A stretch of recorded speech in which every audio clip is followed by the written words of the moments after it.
Alors, je me demandais précédemment si justement, à cause des problèmes de rappel, le Chevrolet Bolt en Amérique du Nord, si l'Opel Ampera, eux, serait concerné en Europe. Eh bien, effectivement, c'est le cas, puisqu'en Allemagne, près de 1500 Opel Ampera, eux, sont au rappel. Construite sur la même plateforme que le Chevrolet Bolt, l'Opel Ampera, eux, n'échappe pas à la campagne de rappel qui touche la voiture américaine.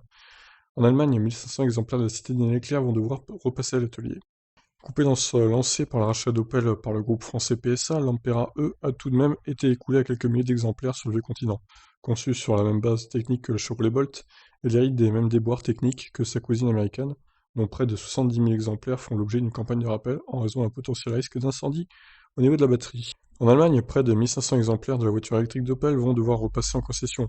Comme pour la Bolt, la procédure consistera à installer une mise à jour qui limitera à 90% le niveau de charge maximale de la batterie. Ayant pour objectif de réduire le risque et l'autonomie du coup, l'opération aura pour conséquence de réduire l'autonomie pour l'utilisateur. Ça c'est la plaie quand même, hein.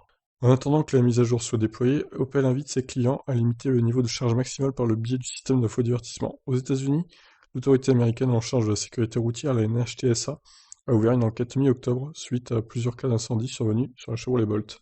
Dans son avis de rappel, l'organisme américain invite les propriétaires à ne pas garer la voiture dans leur garage ou à proximité des lieux d'habitation ou d'un autre véhicule.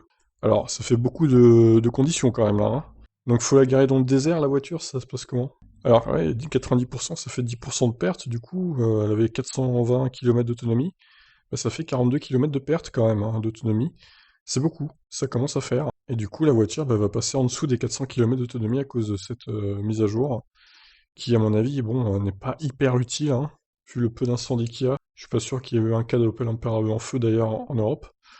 Et à mon avis, pour le Kona, ça va être pareil. Tiens, tenez-moi au courant hein, si vous avez été convoqué pour une mise à jour concernant ce rappel là, pour votre Kona, au pire, ce qu'ils vous ont dit, parce que moi encore, pour l'instant, j'ai rien, mais ça pourrait arriver. Bon, en même temps, en confinement, là, je me sers plus trop de la voiture pour le coup, mais bon. Elle est arrêtée avec 55% de batterie, je crois, donc ça va aller. Elle va pas prendre feu. Donc voilà, bah écoutez, sur ces bonnes nouvelles, je vous laisse. Qu'est-ce que vous en pensez? Ciao.